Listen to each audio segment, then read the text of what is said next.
नमस्कार, मैं दामिनी शर्मा और स्वागत है आपका। तो आज बात करते हैं 20 लाख करोड़ के पैकेज की, जिसका हाल ही में प्रधानमंत्री नरेंद्र मोदी ने ऐलान किया और जिसको बताया गया कि वह हमारे देश की जीडीपी का 10% है। तो 20 लाख करोड़ की बात अगर हम आपको बताएं तो 20 लाख करोड़ के पैकेज में जब ऐलान किया गया था तो प्रधानमंत्री ने कहा था कि इस पैकेज में पहली जो पैकेज जारी किए थे वो भी शामिल हैं, यानी कि गरीब कल्याण योजना के 1.7 लाख करोड़ रुपए और सेंट्रल बैंक द्वारा अनाउंस किए गए 6.5 लाख करोड़ रुपए जो लिक्विडिटी मेजर्स यानी कि लोन के रूप में पहले ही कर लिया गया था, वो भी इसमें शामिल है। अगर टोटल मिलाएं तो ये बनता है 12 लाख करोड़ रुपए, जिसे जीडीपी का 10% कहा गया है। और भारत के साथ ही ऐसे काफी देश हैं जिसने अपनी जीडीपी का इतनी ज्यादा प्रतिशत में देश की अर्थव्यवस्था को सुधारने के लिए, आर्थिक व्यवस्था को सुधारने के लिए एक ऐलान किया है। अमेरिका की बात करें तो अमेरिका में 13%, स्वीडन की बात करें तो स्वीडन में 12%, जापान की बात करें तो जापान में 21% जीडीपी का उन्होंने दिया है, ताकि देश की अर्थव्यवस्था सुधर सके, ताकि देश की आर्थिक व्यवस्था सुधर सके। इसी के साथ आत्मनिर्भर भारत अभियान चलाया जा रहा है। लोकल पर जोर दिया जा रहा है कि देसी उत्पाद का इस्तेमाल ज़्यादा करें। पर क्या लगता है, इस देश की 130 करोड़ की जनता कैसा होगा कि जिस लोकल पर जोर दिया जा रहा है वह पूरा होगा? क्या देश की 130 करोड़ जनता ऐसा करेगी? One nation one ration card की स्कीम को लागू किया जाएगा। एमएसएमई में पैसा लगाया जाएगा। ईपीएफ की बात करें, टीडीएस की बात करें, ऐसी काफ़ी सारी चीज़ें हैं जो इस पैकेज के ऐलान में सुनने को मिली हैं। पर आज हम बात करेंगे अपने देश के मजदूर की, उस मजदूर की जिसने इस देश को बनाया।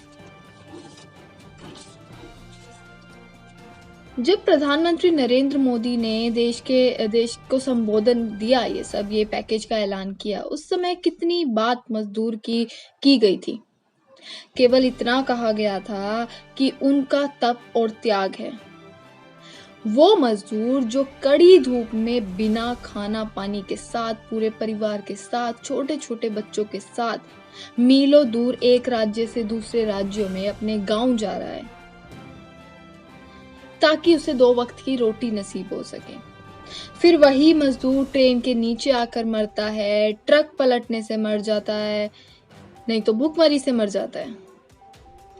ये किस प्रकार का तप और त्याग है कि क्या त्याग किया है उन मजदूरों ने। औरंगाबाद में हुए हादसे में क्या त्याग था उन मजदूरों का। मध्य प्रदेश के हादसे में, ट्रक हादसे के बाद गुना का हादसा हम देखें, उसके बाद मुजफ्फरनगर में हुए रोडवेज के हादसे की बात करें तो क्या त्याग था। यहाँ पर यह एक सवाल खड़ा होता है। मजदूरों को खाना ना मिलने की वजह से वो मीलों पैदल चलकर जा रहे हैं। राशन की बात करें तो राशन की इतनी लंबी लंबी लाइनों में वो लग रहे हैं 5 किलो अनाज के लिए, 1 किलो चने के लिए। क्या लगता है, 1 किलो चना जो हाल ही में ऐलान किया गया है, 20 करोड़ के पैकेज में इसका ऐलान किया गया है कि 1 किलो चना हम मजदूरों को देंगे, गरीब आदमी को देंगे। क्या लगता है 1 किलो चने से एक मजदूर, एक गरीब आदमी अपने पूरे परिवार का पेट भर लेगा? 5 किलो अनाज से क्या वो पूरे परिवार का पेट भर लेगा? काफी है 1 किलो चना उस मजदूर के लिए, उस गरीब के लिए, उसके पूरे परिवार के लिए। अब लॉकडाउन के चलते यहाँ मजदूर और गरीब को ही ना लेकर हम एक आम आदमी को ही देख लें। हम आम आदमी की बात करें तो उसके पास भी अब नौकरी ना होने की वजह से पैसा खत्म होता जा रहा है। मजदूरों और गरीबों की तो बात अलग है। एक आम आदमी के पास भी अब पैसा नहीं बचा है क्योंकि 2 महीने से लॉकडाउन जारी है। उनके पास नौकरी नहीं है, उनके पास पैसा नहीं है। तो क्या एक आम इंसान को भी 5 किलो अनाज, 1 किलो चना क्या इसमें गिना जाएगा? इस पैकेज में जो ये राहत दी गई है, इसमें गिना जाएगा? लोग सब्जी बेच रहे हैं, लोग फल बेच रहे हैं, जो कभी नौकरियां करते थे, कोई रेस्टोरेंट में नौकरी करता था, कोई होटल में नौकरी करता था, वो इस समय अपनी नौकरी जाने की वजह से, अपने परिवार का पेट भरने की वजह से सब्जी बेच रहे हैं, फल बेच रहे हैं, केवल इसलिए कि वो राशन की लंबी लंबी लाइनों से बच सकें। जो लोग कभी राशन की लाइन में खड़े नहीं होते थे, यह समय उन्हें मजबूर कर चुका है कि वो राशन की लाइन में इतनी लंबी लंबी लाइनों में खड़े हों अपने परिवार का पेट भरने के लिए। उसके बाद हम बात करेंगे बेरोजगारी जो हमारे देश में इतनी ज्यादा बढ़ गई है और लॉकडाउन के चलते तो काफी ज्यादा बढ़ गई है। बेरोजगारों के लिए कितनी बात हुई है इस पैकेज में या इस संबोधन में? कितनी बात बेरोजगारी के लिए हुई है? जिनकी जॉब कोरोना वायरस में जो लॉकडाउन है उसके चलते चली गई है। हम दूसरे देशों का एग्जाम्पल लेते हैं, तो यहाँ पर भी हम दूसरे देशों का एक एग्जाम्पल लेते हैं। हम जर्मनी का एग्जाम्पल लेते हैं, हम अमेरिका का एग्जाम्पल लेते हैं, हम जापान का एग्जाम्पल लेते हैं। जर्मनी में फ्रीलांसर और स्मॉल बिजनेसमैन को 3 महीने तक 15,000 यूरो यानी कि 12.5 लाख रुपए मिलेंगे और इसके लिए गवर्नमेंट ने 4 लाख करोड़ रुपए खर्च किए हैं। जिस फैमिली में बच्चे हैं और आमदनी बंद हो गई है, सितंबर तक एक बच्चे पर 185 यूरो यानी कि 15,500 रुपए लगेंगे। बिजनेस बंद पर 6 हफ्ते तक सैलरी मिलेगी, जिसका 80% सरकार देगी। और ऐसा ही अमेरिका में है, ऐसा ही जापान में देखने को मिलेगा। हाल ही में वित्त मंत्री निर्मला सीतारमण ने one nation one ration card की बात करी। आपको बता दें, one nation one ration card की बात 2019 में भी हुई थी, जो रामविलास पासवान ने करी थी। और उन्होंने उस समय यह कहा था कि 2019 से यह एक स्कीम शुरू हो जाएगी।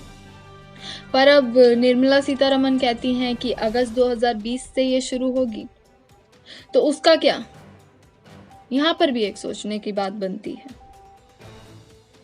दूसरी बात हम उन पैदल चलते हुए मजदूरों की कर रहे हैं, जो मीलों दूर पैदल चल रहे हैं।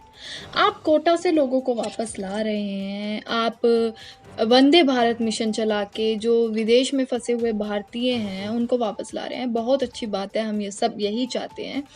परंतु इन मजदूरों का क्या, जो एक राज्य से दूसरे राज्य तक भूख प्यास अपने छोटे छोटे बच्चों के साथ, पूरे परिवार के साथ इतनी मीलों दूर पैदल चलकर जा रहे हैं? इनके लिए क्या? इनके लिए ना कोई बस है, ना कोई साधन है। अभी भी हम देख रहे हैं कि ट्रेन चालू हुई, ट्रेन रेलवे सेवा चालू करी गई, पर अभी भी हम दिन प्रतिदिन देख रहे हैं या तो मजदूरों के साथ कुछ ना कुछ हादसा होता है, या भुखमरी से मर रहे हैं, या पैदल चलकर इतनी मुश्किलों का सामना करते हुए वो अपने गांव की ओर लौट रहे हैं। तो आप सोचिए कि यह जो भी कुछ हो रहा है मजदूरों के साथ, क्या ये सही हो रहा है? सही है या गलत?